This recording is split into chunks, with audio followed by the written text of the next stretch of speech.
চিৰাঙৰ কদমতলী চিলাৰায় ভৱনত দিনজোৰা কাৰ্যসূচীৰে আক্ৰাছুৰ ৩৬ সংখ্যক প্ৰতিষ্ঠা দিৱস উদযাপন।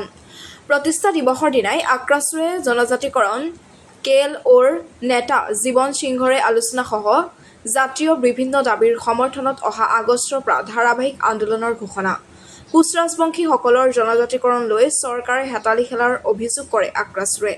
আজি পুৱা প্ৰতিষ্ঠা দিৱস উপলক্ষে আক্ৰাছুৰ পতাকা উত্তোলন কৰে ভাৰপ্ৰাপ্ত সভাপতি সুনীল ৰায়ে, স্মৃতি তৰ্পণ কৰে উপদেষ্টা উত্তম ৰায়ে, মাল্যপন কৰে সাধাৰণ সম্পাদক সোণাধৰ ৰায়, লগতে গছপুলি ৰোপণো কৃতি ছাত্ৰ-ছাত্ৰীক সম্বৰ্ধনা জনোৱাৰ লগতে প্ৰতিনিধি সভাও অনুষ্ঠিত কৰি জাতীয় বিভিন্ন আলোচনাও সিদ্ধান্ত গ্ৰহণ কৰে আক্ৰাছুৰ নেতৃত্বই।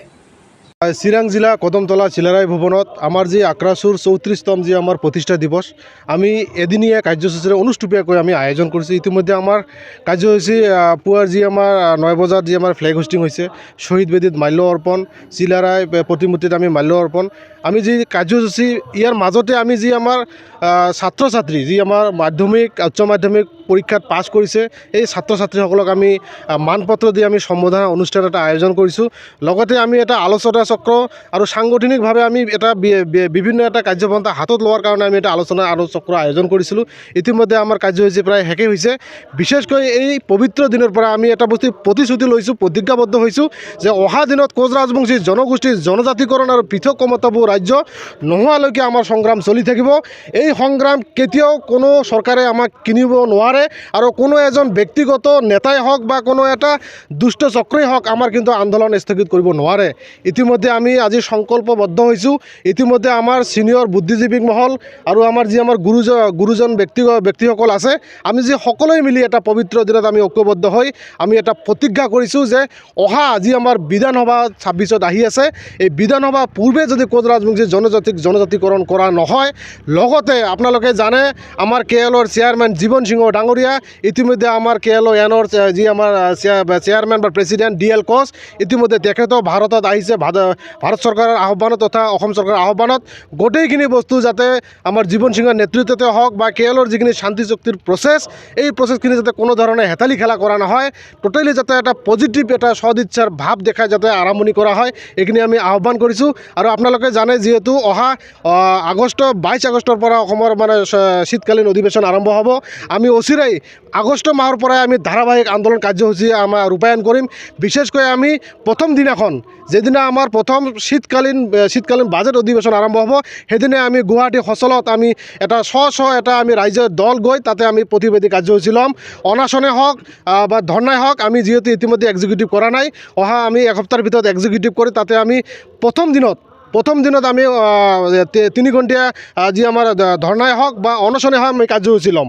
আৰু বিশেষকৈ আমি দেখিবলৈ পাইছোঁ যে বৰ্তমান চৰকাৰে এটা ডমিনেট পলিচি কৰিব বিচাৰে। আমি গণতন্ত্ৰক আমি মানে সন্মান দিব পৰা নাই, ভাৰত চৰকাৰে হওক বা অসম চৰকাৰে হওক।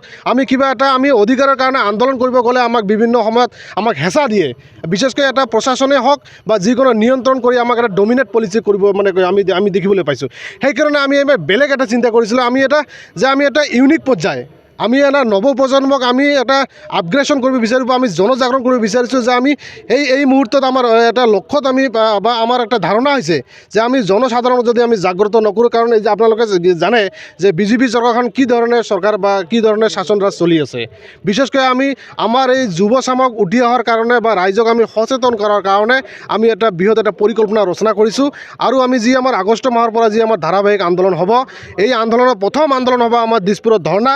সেকেণ্ডলি হ'ব আমাৰ যি আমাৰ নামনি পাৰ্ট আছে, মানে ক'বলৈ গ'লে যি মানে বংগ বৰ্ডাৰ, আপোনালোকে যে ইফালে যদি চাই আমাৰ শ্ৰীৰামপুৰ, এইফালে আছে ছাগলীয়াঘাট। আমি শ্ৰীৰামপুৰ গেটৰ পৰা আমি মিনিমাম 300 মতন, আমি 300 নিচিনা মানুহ আমাৰ আক্ৰাছুৰ সতীৰ্থ ৰাইজে আমি চাইকেলেদি গৈ তাতে দিছপুৰত আমি এটা মানে প্ৰতিনিধি দল গৈ আমি প্ৰতিবাদ আমি দেখাই দিম চৰকাৰক যে কোচ ৰাজবংশী জনগোষ্ঠীৰ আৱেগ অনুভূতিক লৈ আপোনালোকে কিয় খেলা কৰি আহিছে। কোচ ৰাজবংশী জনগোষ্ঠীৰ সমস্যা অসমৰ সমস্যা নহয় নেকি? কোচ ৰাজবংশীৰ জনজাতিকৰণৰ সমস্যা, পৃথক ক্ষমতাবোৰৰ ৰাজ্যৰ সমস্যা, কোচ ৰাজবংশীৰ যি আমাৰ দাবী উত্থাপন কৰি আছে, এইটো কি খিলঞ্জীয়া চৰকাৰৰ এইটো দায়বদ্ধতা আছেনে নাই? বা ভূমি অধিকাৰৰখিনি যদি আমাৰ খিলঞ্জীয়াৰ কথা কৈ থাকে চৰকাৰখনে, তেখেতৰ দায়িত্ব আছেনে নাই যে খিলঞ্জীয়াক অস্তিত্ব ৰক্ষা কৰিব লাগে? আমি বৰ্তমান দেখিবলৈ পাইছোঁ বিজেপি চৰকাৰ যি ধৰণৰ দম্ভালি মানে কথা কয় যে খিলঞ্জীয়াৰ চৰকাৰ ভূমিপুত্ৰ চৰকাৰ খিলঞ্জীয়াক ৰক্ষা কৰি আছে, খিলঞ্জীয়াৰ স্বাৰ্থৰ কাৰণে চিন্তা কৰে। আমি বাস্তৱ প্ৰেক্ষাপটত আমি দেখিবলৈ পোৱা নাই। কাৰণ কোচ ৰাজবংশী জনগোষ্ঠীয়ে বহুত দিনৰ পৰা আমি বিভিন্ন সময়ত বিভিন্ন আন্দোলন কাৰ্যসূচী লৈছিলোঁ। আজি আপোনালোকে চাওক, ধাৰাবাহিকভাৱে আমি ৰেলপথ অৱৰোধ, হাইৱে অৱৰোধ আমি বিভিন্ন সময়ত বন্ধ দিছিলোঁ, বিভিন্ন সময়ত আমি বিভিন্ন কাৰ্যপন্থা হাতত লৈছিলোঁ। কিন্তু তথাপিতো আজি ভাৰত চৰকাৰ হওক অসম চৰকাৰ কোনো ধৰণৰ আমি সদিচ্ছা দেখা নাই। বাৰম্বাৰ আমাৰ এইফালে আমাৰ অসমৰ মানুহ ডক্টৰ হিমন্ত বিশ্ব শৰ্মা ডাঙৰীয়াই কৈ থাকে যে 90% কোচ ৰাজবংশী জনজাতিকৰণ প্ৰক্ৰিয়া এটা প্ৰচেছ চলি আছে। আৰু সেইদিনা আমি দেখিবলৈ পালোঁ দিল্লী মিনিষ্টাৰে যে আজিৰ তাৰিখত প্ৰতিবেদনে পঠা নাই। মিডিয়াই বা আমাৰ সাংবাদিক বন্ধুসকলে যেতিয়া কুৱেশ্যন কৰে তেতিয়া তাকে মানে গা এৰা দি চলিব বিচাৰিছে। সেইকাৰণে আমি নিতৌ মানে দুখিত যে বিজেপি চৰকাৰখনে এনেধৰণে কোচ ৰাজবংশী জনগোষ্ঠীৰ ওপৰত যি আমাৰ বৰ্বৰভাৱে যি আমাৰ মানে অন্যায়, এইটো কেতিয়াও সহ্য কৰা নহ'ব। আমি আগষ্ট মাহৰ ভিতৰতে আমি ধাৰাবাহিক আন্দোলন কাৰ্যসূচী হাতত লৈছোঁ। ইতিমধ্যে আমি আজিৰ এই পবিত্ৰ স্থলীটোৰ পৰা এটা সকীয়নি দিব বিচাৰিছোঁ অসম চৰকাৰ তথা বিজেপি চৰকাৰক যে আপোনালোকে কোচ ৰাজবংশী জনগোষ্ঠীক লৈ আৱেগ অনুভূতি লৈ আপোনালোকে খেলা নকৰিব। আৰু আপোনালোকে ভাবিছে নেকি যে কোচ ৰাজবংশী জনগোষ্ঠীৰ অবিহনে আপোনালোকৰ চিট সুৰক্ষিত থাকিব? কেতিয়াও নহয়। আপোনালোকে নাজানে যে কোচ ৰাজবংশী জনগোষ্ঠীৰ মানুহ কিমান আছে। আজি উজনি নামনি গোটেইখিনি যদি আমি ঐক্যবদ্ধ হওঁ, আমি চৰকাৰৰ যি আমাৰ CM ডাঙৰীয়া যি ভাবিছে আমি এটা হেলাই দিব পৰাৰ কেপাচিটি আছে। সেইকাৰণে আমি আন্দোলন কৰিম। অহা আমাৰ আগষ্ট মাহৰ পৰা আমাৰ ধাৰাবাহিক আন্দোলন হ'ব। প্ৰথম হ'ব আমাৰ মানে তাতে ধৰ্ণা, তাতে ছেকেণ্ডলি আমাৰ হ'ব যি আমাৰ চাইকেল ৰেলী। আমি নামনি অসম শ্ৰীৰামপুৰৰ পৰা আমি দিছপুৰলৈ চাইকেলে গৈ তাতে আমি প্ৰতিবাদ কৰিম যে কোচ ৰাজবংশী জনগোষ্ঠীক যিসমূহ সমস্যা সমাধান কৰিব লাগে। আৰু যদি এইখিনি কৰাৰ পিছতো যদি চৰকাৰে কোনো ধৰণৰ প্ৰতিক্ৰিয়া বা কোনো ধৰণৰ গা নলয়, তেনেহ'লে আমি লাষ্টত অসম বন্ধ কাৰ্যসূচী লোৱাৰ কাৰণে বাধ্য হ'ম।